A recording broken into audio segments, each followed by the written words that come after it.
All right. Another run play that we could talk about this morning is buck sweep. All right, so buck sweep. And I will talk through my basic rules on this and everything that I ever talk about. Everything that I've ever constructed or came up with, all right, is to connect with a student that is not necessarily very intellectual. And that's something that we deal with and a lot of people deal with. So I always try to make things connect with kids so they know what the heck's going on. And sometimes that's harder than others, all right? But I always try to come up with a plan that will help them be the best that they can be on the field. I always tell kids, man, I was a below average football player in high school. All right? And I don't think it was because of talent. I don't think it was because of technique. I think it was because I was confused all the time. And the reason I was confused all the time is I did not know just basic rules of run plays, like ever. Maybe my freshman year, but after that I just didn't know. All right, so I made it a point that whenever we get out on the field, that my players would know what to do. And I always do my grade sheet. All right, my grade sheet's broken down into three things. All right, assignment, technique, fundamentals. All right, and then it says, did you do your job, and how was your effort? All right, did you win when you got there? Okay, the assignment is 100%. If they don't know their assignment, I've got to do a better job. All right, if their technique is not good, I got to do a better job. Now, if their effort, and then did you win once you got there? All right, that's on them. And so we always break down that grade sheet based off of that. All right, so we'll talk about buck sweep. Okay, so buck sweep. Here's my take on buck sweep. Buck sweep is a variation. It's like a liger. It's not a tiger. It's not a lion. All right, it's somewhere in the middle. All right, so it's like a variation of gap scheme run with a variation of pin and pull. All right, so what you can end up making your buck sweep similar to very pin and pull, but we won't get into that. All right, because it has some of the same rules as gap scheme run plays on versus different looks, and also has the same rules as some of your pin and pull stretch. All right, so I will talk through my basic rules on this. All right, I love acronyms. All right, ORB is what we call it. ORB. Okay, ORB. All right, and the rules on that is out,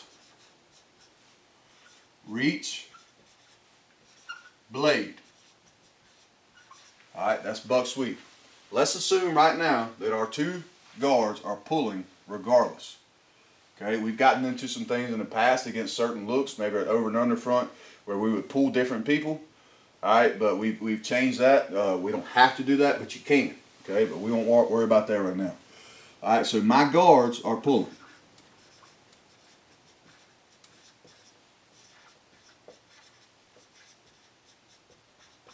Okay, you don't have to have a tight end, an H-back in here to run buck sweep. All right, but it's optimal to do it that way, in my opinion. All right, because you create a lot of times when you put a tight end over there, you get a guy that walks down. That may be a guy that you might have better. You might have a better matchup if I can say on who you're kicking. All right, but let's just talk about it. All right, so buck sweep. Let's keep this in mind. Or that's my rules. All right, regardless, both of my play side guards are pulling.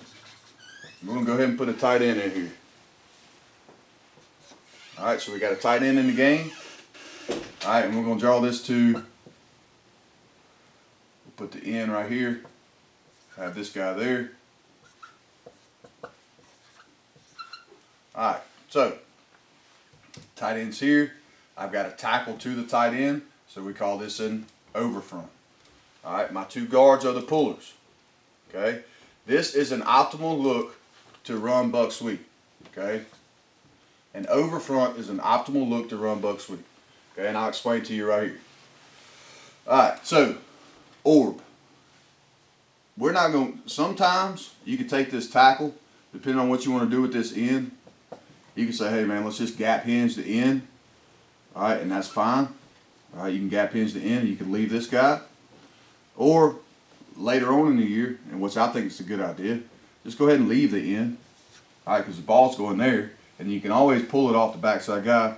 Let's just dip and rip and go to this linebacker here. Okay? I mean, just leave the end. You can read him, pull it with the quarterback. All right, so now, here's where these rules go into place. I know that orb does not apply to these two guys.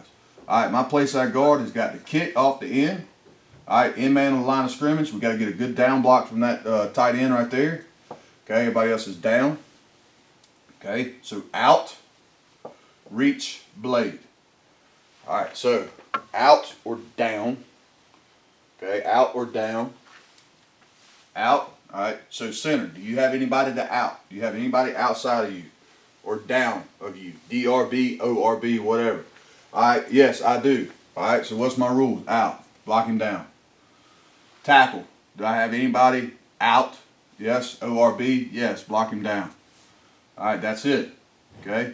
Now, this guard back here is wrapping the pull. He's going to be moving with the flow. All right, and that's buck sweep. Okay. So that's against an overfront. Now, we need to talk about it against an underfront because the things could change. All right.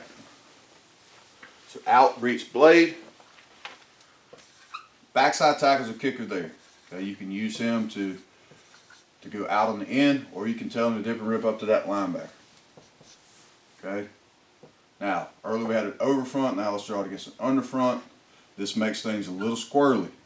And some people will say, well, we can't run this play. Well, it all depends on your personnel and what you got. All right, so let's apply it. Out, reach, blade. All right. So, remember this. The rules are out, reach, blade, but reach and blade always trumps out. If I've got somebody in my inside gap to reach, that always trumps out. Reach always trumps out. If there's somebody to reach, F out. I can't go out anymore. We're not out blocking anymore. Okay? So this play side tackle, he goes ORB. All right, is there anybody out? Yes, but is there anybody to reach your blade? Yes. Okay, so here's the reach and blade part comes into this. I've got to ask this tackle, can I reach this guy's play side number? Okay, and that's the question. If I can't reach it, that means blade. And you can imagine what blade means. Blade means cut. All right, so we're going to try to cut block that guy. Now you can see why this is not an optimal play to run this. All right, so I got to reach that three technique. And I got to cut him off because we're pulling both the play side guards. Okay, this center has got to reach that nose guard. All right, because we're pulling both play side guards.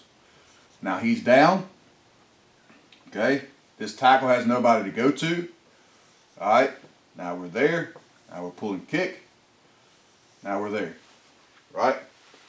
And so this orb right here doesn't apply to this play side tackle. It only applies to the backside tackle and the center on the orb.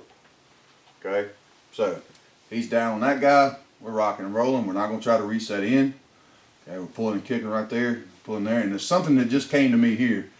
Your linebacker leverage is better against this front, but your down lineman leverage is not better against this front. Because your center's got to reach the nose and your backside tackle's got to reach the three. If you want to get in the world where you're pulling the guards. All right, so now let's talk about some calls we made off that to make adjustments to it. All right. Let's just take the same front. All right, what we have?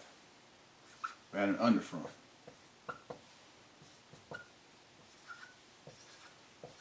All right, and this is something I've done before. All right, this is something you can look at. All right, I can get up to this line of scrimmage right here, and I can say, hey, me, you. All right, so right here, this would be a situation to where who is it optimal to pull? Okay, so is it optimal to pull the guards? Not necessarily, because you have these two guys right here. This center and this backside tackle are having to reach the nose in the three technique. All right, so I can come here and make the call, and we can change the pullers. Now that's just, I mean, you got to decide whether or not that your guys are smart enough to do it. And what teams did to us last year is they started shifting pre-snap, because when they figured out we were trying to identify it. All right, so once again, you got to make sure that your quarterback's giving you a clap or something. Try to make sure that you're able to communicate that, because otherwise, I'm telling you, 100% of the time, maybe not 100%, maybe 90%. If those guys are there and we don't communicate, you're still going to have your daggum tackle pulling or something, and he wasn't supposed to. which we scored a touchdown on a play last year where 3 guys pulled. It wasn't designed that way, but that's what happened. All right, so right here. Now, right here, I can say, let's make we'll make a cap call is what we'll call on this, okay? So this will mean center and play side tackle, okay? I'm not ever really going to try to pull the backside tackle.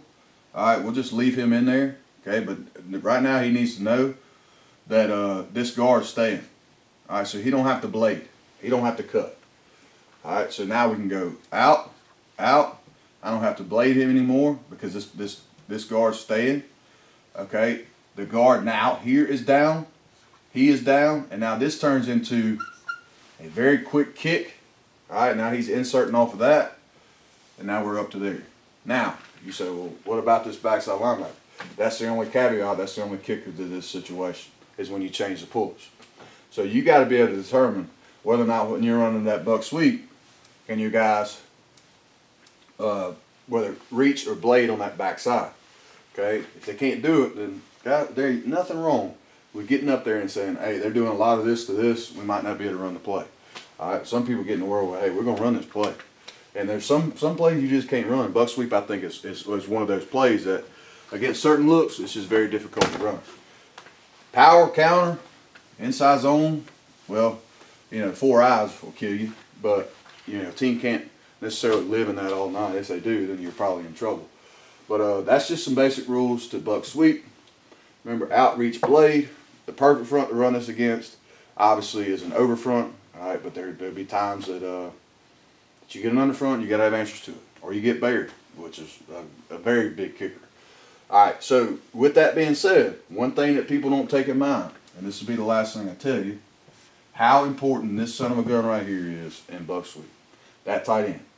All right, just like we talk about in gap scheme run plays, if you have any stalemate or forward penetration or inside penetration here, it can screw the whole play up. All right, that has to be a good slam hard down block if you want this play to be successful. All right, so if you want to run buck sweep and your coach wants to run buck sweep, you better make sure you got a good tight end. If you need to put another offensive lineman in there, do it. All right, but you got to have a good tight end. And then make sure you got good athletic guys on the pool. All right.